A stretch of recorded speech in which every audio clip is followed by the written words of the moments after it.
भारत में बहुत सी ऐसी महिलाएं हैं जो अपने पति से या अपने बॉयफ्रेंड से खुश नहीं होती। वे कुछ बड़ा मांगती हैं, उनकी इच्छाएं बड़ी होती हैं। ऐसी ही एक कहानी लेकर आई हूं जो साउथ अफ्रीका से आए एक लंबे चौड़े नौजवान से जुड़ती है, जो यहाँ भारत में रहकर महिलाओं को खुश करने का बिजनेस करता है और इसके बदले उसे बहुत से पैसे भी मिलते थे। लेकिन कहानी में ट्विस्ट तब आता है जब एक मासूम सी 22 साल की लड़की के मन में उसे आजमाने की कामना जागती है। उसके बाद जो होता है वह आप इस कहानी में विस्तार से सुनेंगे। कहानी में अंत तक बने रहेगा। कहानी बहुत ही रोमांटिक और प्रेरणादायक होने वाली है। कहानी एंजेल नाम की लड़की की है। कहानी को अंत तक सुने और कहानी अच्छी लगे तो प्लीज चैनल को सब्सक्राइब अवश्य करें, क्योंकि मेरे चैनल पर आपको इसी तरह की रोमांटिक कहानियां सुनने को मिलेगी। चलिए बढ़ती हूँ कहानी की तरफ।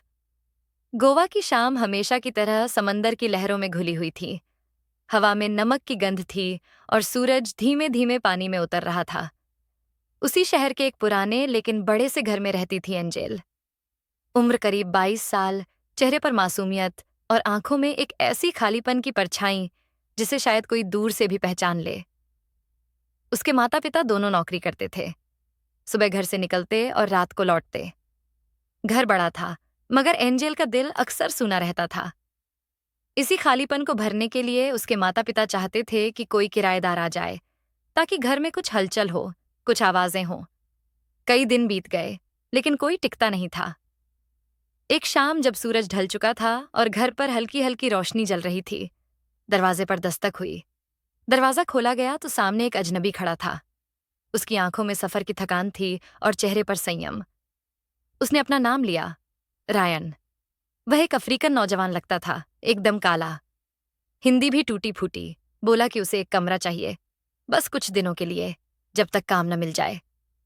माँ बाप ने पहले ही मना कर दिया। वे किसी परिवार वाले को ही किराएदार रखना चाहते थे। रायन शांत रहा, लेकिन उसके शब्दों में कुछ ऐसा था जिसने माँ का दिल पिघला दिया। उसने अपनी मजबूरी बताई। कई दिनों से भटक रहा है, पैसे लगभग खत्म हो चुके हैं, बस थोड़ी मदद चाहिए। आखिर इंसानियत जीत गई और उसी शाम रायन उस घर में रहने लगा। शुरुआत में रायन बहुत कम बोलता था। सुबह काम खोजने निकल जाता और शाम को लौट आता। एंजेल उसके लिए चाय रख देती। वह मुस्कुराकर धन्यवाद कहता। ये छोटी छोटी बातें धीरे धीरे बड़े एहसास बन गईं। एंजेल को लगने लगा कि इस घर में अब कोई है जो उसे देखता है, उसकी मौजूदगी को महसूस करता है। रायन भी पहली बार किसी घर के सुकून को महसूस कर रहा था। धीरे धीरे उनकी बातें बढ़ीं। अफ्रीका के किस्से, भारत की यात्राएं, जीवन की ठोकरें और खोए हुए सपनों की कहानी। एंजेल उसकी बातों में अपनी उदासी भूलने लगी और रायन उसकी मुस्कान में थोड़ा अपना दर्द हल्का कर लेता। दिन बीतते गए और एक अजीब बदलाव आने लगा। रायन के कपड़े अच्छे होने लगे, फोन बदल गया, जेब में पैसे आने लगे। एंजेल को आश्चर्य हुआ। उसने पूछा तो वह टाल गया, बस इतना कहा कि काम मिल गया है। मगर उसकी आंखों में अब पहले जैसा सुकून नहीं था। कहीं ना कहीं उसके भीतर कोई और दुनिया पल रही थी, जिसकी आहट एंजेल नहीं सुन पाई। धीरे धीरे दोनों के बीच एक रिश्ता बन गया, बिना नाम का, बिना वादों का, मगर बहुत गहरा। एंजेल अब हर सुबह उसके लौटने की प्रतीक्षा करती और हर रात उसकी आहट सुनकर सोती। उसने अपने पुराने रिश्ते से दूरी बना ली। एंजेल सोचती थी कि जैसा उसने अफ्रीकन लोगों को वीडियो में देखा है, क्या रायन भी वैसा ही होगा। वह वक्त भी आ ही गया था उन दोनों के बीच, जब एंजेल को पता चल गया कि सचमुच वीडियो में जो देखा था वह असली था। सचमुच भारत के लड़के और अफ्रीका के लड़कों में बहुत फर्क होता है। वह रायन से बहुत खुश थी। उसे ऐसी खुशी जिंदगी भर चाहिए थी। उसका प्यार उसके लिए बहुत ज्यादा बढ़ गया था।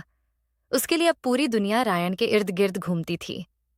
अब तो एंजेल अपने कमरे में ना सोकर रायन के साथ ही सोती थी, घर वालों से छुपते छुपाते हुए। एक शाम रायन ने कहा कि अगर वह चाहे तो दोनों कहीं दूर जा सकते हैं, नई जिंदगी शुरू कर सकते हैं। एंजेल का दिल उम्मीद से भर गया। उसने बिना सोचे समझे हाँ कह दी और एक रात वे चुपचाप घर से निकल गए। वह दरवाजा बंद हुआ, जो सिर्फ लकड़ी का नहीं था। उसमें माँ की ममता, पिता की छाया और बचपन की सारी यादें बंद हो गईं। जब एंजेल घर नहीं लौटी तो उसके माता पिता का संसार उजड़ गया। हर जगह तलाश हुई, पुलिस में रिपोर्ट दर्ज की गई। 1 महीने बाद लोकेशन गुजरात में मिली। पुलिस ने दोनों को ढूंढ लिया। थाना में माँ बाप अपनी बेटी को देखकर रो पड़े, मगर एंजेल ने सिर झुका लिया। उसने कहा कि वह अपनी मर्जी से गई है। कानून ने भी यही कहा और वह अपने माता पिता के साथ लौटने से मना कर गई। उसी दिन उसके माता पिता टूट गए। नई जगह पर रायन एंजेल को बुरी तरह अपना शिकार बनाता। एंजेल की तकलीफ जब बढ़ जाती है तो वह रायन से रहम करने को कहती। साथ ही उसे यह भी लगने लगता कि रायन उसे प्यार नहीं करता, बल्कि यह तो हवस का भूखा है। वह धीरे धीरे बदलने लगा। वह चिड़चिड़ा रहने लगा, फोन पर अजीब बातें करता, रातें जागकर और दिन थक कर काटता। एंजेल को कुछ समझ नहीं आ रहा था। अचानक से उसका स्वभाव देखकर वह हैरान रहती कि इसे क्या हुआ। यह भी तो मुझे अपनी मर्जी से, अपनी खुशी से लेकर आया है, फिर ऐसा बदला हुआ स्वभाव क्यों? एंजेल ने उसे एक दिन पूछा, तुम मुझसे शादी कब करोगे? घर वालों से तो हमने कह दिया कि मैं अपनी मर्जी से तुम्हारे साथ आई हूं, लेकिन इस रिश्ते का नाम क्या होगा? रायन सोचने लगता है और कहता है, बस कुछ ही दिन में हम शादी कर लेंगे। तुम चिंता मत करो, बस जिंदगी के मजे लेती रहो। फिर वह शैतान की तरह एंजेल पर टूट पड़ता था। जितना उस काम से वह उसे खुशी देता था, उतनी ही तकलीफ भी। तभी एक दिन एक औरत आई। उसके चेहरे पर नकली मुस्कान और आंखों में ठंडा व्यापार। उसने अपने शब्द बहुत मीठे रखे, लेकिन उसके पीछे लालच की सड़ांध थी। वह महिला कहने लगी, देखो, हमें आज शाम को ही यहां से निकलना है, तुम जल्दी तैयार हो जाओ। एंजेल ने रायन की तरफ देखा। रायन ने एंजेल से कहा कि वही उनकी मदद करेगी। एंजेल की कुछ समझ नहीं आया। उसने उस महिला से पूछा, आप कहाँ जाने की तैयारी करने को कह रही हैं? वह महिला कहने लगी, तुम्हें इस अफ्रीकन आदमी ने बताया नहीं? एंजेल ने कहा, नहीं, मुझे तो कुछ नहीं बताया। क्या बात है? फिर उस महिला ने कहा, देखो, तुम बिक चुकी हो। मैंने तुम्हारी बड़ी कीमत दी है इस अफ्रीकन आदमी को, और किसी और से भी एक बड़ी कीमत ली है। एंजेल को यकीन ही नहीं हुआ कि यह सब वह क्या सुन रही है।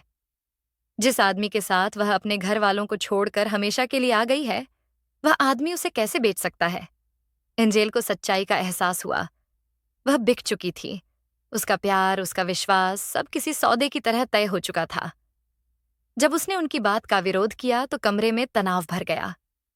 रायन के चेहरे पर अब कोई प्यार नहीं था, बस स्वार्थ था। उसने एंजेल को बालों से पकड़ लिया। औरत आगे बढ़ी। उसकी आवाज में आदेश था कि अगर उसका कहना नहीं माना तो बहुत बुरा होगा। एंजेल रो पड़ी, चिल्लाई, लेकिन दीवारों के सिवा कोई गवाह नहीं था। विरोध और डर के बीच एक धक्का लगा। एंजेल बचकर भाग जाना चाहती थी, लेकिन उस महिला ने किसी चीज से उसके सर पर मार दिया। सिर में तेज चोट पहुंची। उसकी आंखों के सामने अंधेरा छा गया। सर से खून भी बह रहा था और वह बेहोश होकर जमीन पर गिर पड़ी। उन दोनों ने सोचा कि शायद वह अब बच नहीं पाएगी, और अगर बच भी गई तो फिर यह हम दोनों को सलाखों के पीछे डाल देगी। इसलिए अब उन्होंने एंजेल को हमेशा के लिए खत्म करने का ही प्लान बना दिया। उसकी चोट देखकर वह डर गए थे। एंजेल को जब होश आया तो खुद को एक बोरे में बंधा हुआ पाया। बदन दर्द से टूट रहा था। फिर उसे उठाकर कहीं ले जाया गया और एक खाई की तरफ फेंक दिया गया। किस्मत ने एक बार फिर करवट ली। एंजेल खाई में नहीं, नीचे झाड़ियों में अटक गई। पूरी रात वहीं पड़ी रही, दर्द और डर के बीच। सुबह एक लकड़हारे ने उसे देखा। उसने पुलिस को बुलाया और उसे अस्पताल पहुंचाया। अस्पताल में उसकी हालत गंभीर थी, मगर जान बच गई। पुलिस ने बयान लिया और एंजेल ने सब कुछ बता दिया। पुलिस ने तुरंत रायन और उस महिला को गिरफ्तार किया। मामला अदालत पहुंचा। सबूत थे, गवाह थे, और एंजेल की टूटी आवाज में सच्चाई थी। अदालत ने उन्हें सजा सुनाई। महीनों बाद एंजेल अस्पताल से बाहर आई।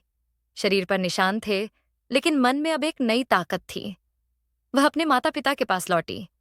माँ बाप ने उसे गले लगाया, जैसे कोई बिछड़ा हुआ सपना लौट आया हो। वर्षों की चुप्पी आंसुओं में बह गई। एंजेल ने दोबारा जिंदगी शुरू की। उसने पढ़ाई पूरी की, काम शुरू किया और उन लड़कियों के लिए काम करने लगी जो धोखे के जाल में फंस जाती थीं। अब वह सिर्फ एक लड़की नहीं थी, वह एक कहानी थी, सावधानी की, हिम्मत की और जीत की। गोवा की वही शामें थीं, वही समंदर, लेकिन अब एंजेल अलग थी। वह टूटकर भी जुड़ना जान चुकी थी। उसने दर्द को ताकत बना लिया था, और उसी समंदर के किनारे खड़े होकर उसने एक दिन कहा, अगर मेरी कहानी किसी की आंखें खोल दे तो मेरा हर दर्द सही साबित होगा। तो दोस्तों, ये थी एक छोटी सी कहानी। उम्मीद करती हूँ कि आपको जरूर पसंद आई होगी। कहानी में अंत तक बने रहने के लिए आप सभी का बहुत बहुत धन्यवाद। चैनल पर पहली बार आए हो तो आपसे प्रार्थना है कि प्लीज मेरे चैनल को सब्सक्राइब करके मेरा हौसला अवश्य बढ़ाएं। अगली बार जल्द ही मिलती हूँ किसी और रोमांटिक कहानी के साथ। तब तक के लिए नमस्कार।